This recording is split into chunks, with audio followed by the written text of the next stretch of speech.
ফেরেশতারা তখন লজ্জিত হয়ে মুখগুলোকে নিচু করে নিয়েছে। জোরে বলুন সুবহানাল্লাহ।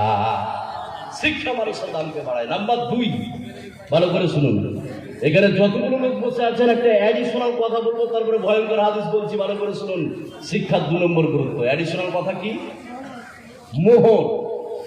এই মোহর পুরুষদেরকে দিতে হয় না স্ত্রীদেরকে? একটু কথা বলবেন। পুরুষদেরকে লাগে। কাকে দিতে হয়? স্ত্রীদেরকে। কিন্তু এখানে যতগুলো লোক বসে আছেন দেখুন, মোহর হচ্ছে ফরজ। মোহর হচ্ছে কি? ফরজ। কোন হারামখোর যদি তার স্ত্রীকে মোহর না দেয়, তাহলে কিয়ামতের ময়দানে ওই হারামখোর নামাজ পড়েছে, তাহাজ্জুদ পড়েছে, ওয়াজ করেছে, এই ঋণ থাকার কারণে, তার স্ত্রীকে মোহর না দেওয়ার কারণে জান্নাতের মধ্যে আর ঢুকতে পারবে না, গেটে আটকে যাবে। নাউজুবিল্লাহ বলবেন না? ভালো করে শুনুন, শিক্ষার গুরুত্বটা বলছি। আর একটা কথা বলি, তাহলে মোহর এটা হচ্ছে ফরজ। মোহরের বিপরীত, সেটার নাম কি? সেটার নাম যৌতুক। ডিমেন্ড ফোন প্রথা আছে না নাই? কথা বলুন। আছে। এখানে যতগুলো লোক বসে আছেন, শ্বশুরের কাছ থেকে চাপ সৃষ্টি করে আপনার চেয়ে ডিমেন্ড করে যৌতুক নেওয়া, এটা সুন্নাত না নফল? জোরে বলুন। এটা হচ্ছে হারাম। বিশ্বের কোনো মায়ের বেটাকে হালাল করতে পারবে না। এখানে যতগুলো লোক আছেন, যৌতুক, ফোন, ডিমেন্ড যারা খেয়েছে, এখানে যতগুলো লোক বসে আছেন, এর থেকে আকাশের নিচে জমিনের উপরে এর থেকে হারাম করার কেউ হতে, কথা বলুন, পারে না। এই জন্য একজন দার্শনিক বলেছে, আকাশের নিচে জমিনের উপরে সব থেকে বড় ফকির হচ্ছে ওই যে শ্বশুরের কাছ থেকে ডিমেন্ড করে চাপ সৃষ্টি করে 2 লাখ 3 লাখ টাকা গাড়ি নিয়েছে। এর থেকে বড় ফকির আর কেউ হতে পারে না। কেন পারে না উনি একটু বলেছেন।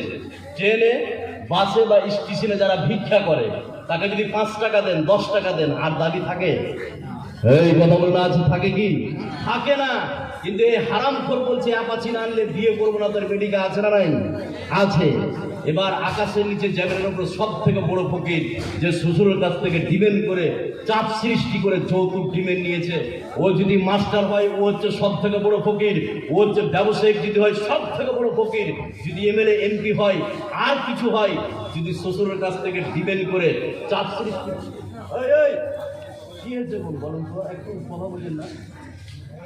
এর থেকে বড় ফকির হতে পারে না। এবার আপনাকে আমি যেটা বলছি, শিক্ষার 2 নম্বর গুরুত্ব, সেটা কি? মোহ।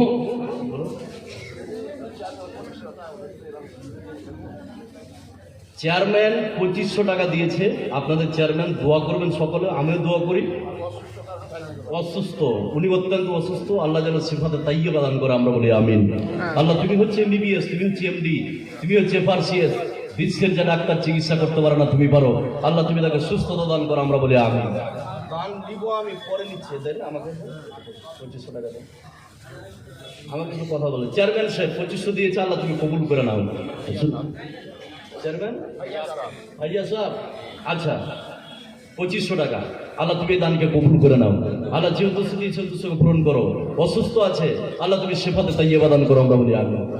আচ্ছা, মাঝে কেউ কথা বললেন না, একটু শুনুন। কালেকশনটা দিতেই হবে, না দিয়ে কেউ পালাতে পারবেন না। এবার শুনুন যতগুলো লোক আছেন।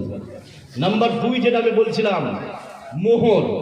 তো স্ত্রীকে মোহর শুধু টাকা পয়সা কি মোহর করা যায়? কথা বলুন। টাকা পয়সাকে শুধু মোহর করা যায় না। আপনার স্ত্রীকে মোহর টাকা পয়সাও দিতে পারেন।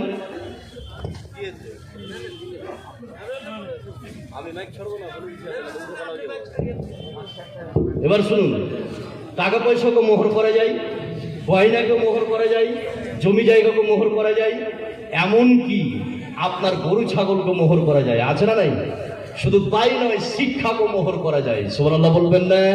তাহলে শিক্ষার 2 নম্বর গুরুত্ব, যে আপনার কাছে টাকা নাই, আপনার কাছে ধন সম্পদ নাই, এবার এখানে যতগুলো লোক আছেন, শিক্ষাকে মোহর করা যায়। বললে আপনি অবাক হয়ে যাবেন। একটা হাদিস বলছি, এত বড় মাদ্রাসা খুলে আছে, আপনি শুনে অবাক হয়ে যাবেন। শিক্ষাকে মোহর করা যায়। কোন মেয়ে যদি বলে যে আমার স্বামীর কাছ থেকে কিছু কোরআন হাদিস শুনবো, এই উদ্দেশ্যে আমি তাকে বিয়ে করি, এটাকে মোহর হিসাবে কবুল করে নেবে কে? আল্লাহ। এরপর এবার একটা হাদিস বলছি, একটু খেয়াল করুন। আমার নবী, আপনার নবী, সারা বিশ্বের নবী জনাবে মুহাম্মদুর রাসূলুল্লাহ সাল্লাল্লাহু আলাইহি সাল্লামের কাছে একজন মহিলা আসলেন। আসার পরে বিশ্বনবীকে বললেন, ইয়া রাসূলুল্লাহ, ও আল্লাহর নবী, ও দয়ার নবী, আমার জীবনটা আপনার কাছে হেবা করে দিলাম, আমার জীবনটা আপনার কাছে সঁপে দিলাম। ইয়া রাসূলুল্লাহ, ও আল্লাহর নবী, ও দয়ার নবী, আজকের জন্য আপনি আমাকে বিয়ে করলেন। বিশ্বনবীকে যখন ওই মহিলাটি বললেন, বিশ্বনবী মহিলাটির দিকে রাগান্বিত অবস্থায় তাকালেন, মহিলাটি মুখ থেকে নিচু করলেন। এমন সময় একজন সাহাবী আসলেন, আসার পরে বিশ্বনবীকে বললেন, ইয়া রাসূলুল্লাহ, ও আল্লাহর নবী, আপনি যদি মহিলাটিকে বিবাহ না করেন, আমার সঙ্গে বিয়ে দেন, আমি মহিলাটিকে বিয়ে করতে রাজি আছি। জোরে বলুন সুবহানাল্লাহ। বিশ্বনবী বললেন, তুমি বিয়ে করবে? বলে, হ্যাঁ বিয়ে করবো। তো তুমি বিয়ে করবে তো তোমাকে মোহর লাগবে। ভালো করে শুনুন, শিক্ষার 2 নম্বর গুরুত্ব, একটু মনোযোগ দেন, তোমাকে মোহর লাগবে।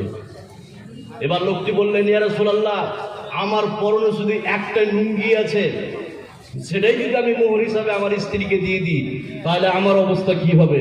এবার এখানে যতগুলো লোক বসে আছেন একটু খেয়াল করুন, ওই সাহাবীর কাছে কিচ্ছু নাই। এবার বিশ্বনবী বললেন, তুমি বাড়ি যাও, বাড়ি গিয়ে যদি একটা লোহার আংটি পাও, সেটা খুঁজে নিয়ে আসো, নিয়ে এসে তোমার স্ত্রীর হাতে পরিয়ে দিবে, সেটাকে মোহর হিসাবে কবুল করে নিবে কে? আল্লাহ। ওই সাহাবী বাড়ি গেলেন, বাড়ি গিয়ে খুঁজলেন, কিছুই খুঁজে পেলেন না। ফিরে আসলেন, আসার পরে বিশ্বনবীকে বললেন, ইয়া রাসূলুল্লাহ, বাড়িতে কিছুই পেলাম না। এবার আপনাকে আমি বলছি, শিক্ষার 2 নম্বর গুরুত্ব। ওই সাহাবীর কাছে টাকা নাই, পয়সা নাই, ধন সম্পদ নাই, এরপরেও বিশ্বনবী ওই সাহাবী এবং ওই মহিলার বিয়ের ব্যবস্থা করলো। কোন জিনিসটাকে মোহর করলো? দেখুন, হাদিসটা কমপ্লিট বলছি। শিক্ষার 2 নম্বর গুরুত্ব, একটু মনোযোগ দেন। আমার নবী, আপনার নবী, সারা বিশ্বের নবী জনাবে মুহাম্মদুর রাসূলুল্লাহ সাল্লাল্লাহু আলাইহি সাল্লাম বললেন, ও সাহাবী, মা কামাকা মিনাল কোরআন, ওই সাহাবী, তুমি কি কোরআনের কিছু সূরা জানো নাকি?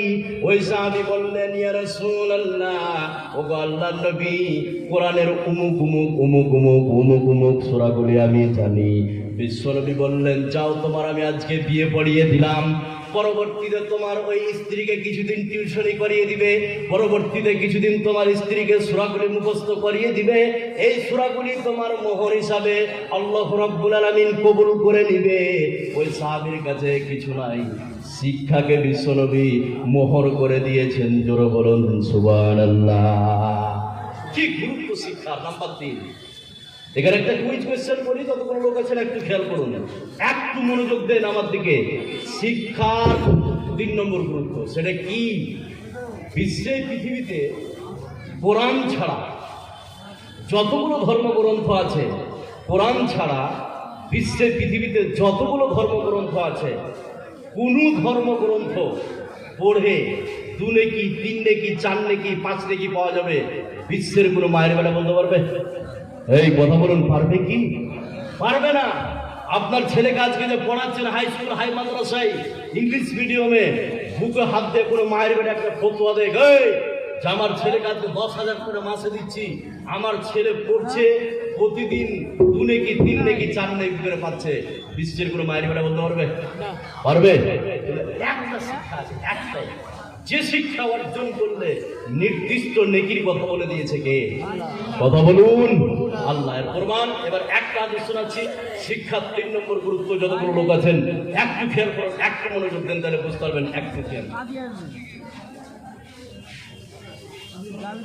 হযরত আব্দুল্লাহ ইবনে মাসউদ রাদিয়াল্লাহু তাআলা আনহু, তিনি যেন হাদিসটি বর্ণনা করেন। হযরত আব্দুল্লাহ ইবনে মাসউদ বলেন, বিশ্বনবী বললেন, মান কারা হারফাম মিন কিতাবিল্লাহ, বিশ্বনবী বললেন, এই পৃথিবীতে এমন একটি কিতাব আছে, এই কিতাব যদি পৃথিবীর কোন নারীপুর যদি অধ্যয়ন করে নাই, যদি পড়ে নাই, তাহলে আল্লাহ রাব্বুল আলামিন একটা অক্ষর পিছু 10 নেকি করে দিয়ে দিবে। জোরে বলুন সুবহানাল্লাহ। বিশ্বনবী বললেন, আলিফ হারফুন, লাম হারফুন, মিম হারফুন। বিশ্বনবী বললেন, আলিফ লাম মিম হারফ, এটা একটা নয়। বিশ্বনবী বললেন, আলিফ লাম মিম হচ্ছে 3টা অক্ষর। বিশ্বের কোন নারী পুরুষ যদি কোরআনটাকে খুলে একবার আলিফ লাম মিম যদি পড়ে নাই, আল্লাহ রাব্বুল আলামিন ওই নারী পুরুষের আমল নামায়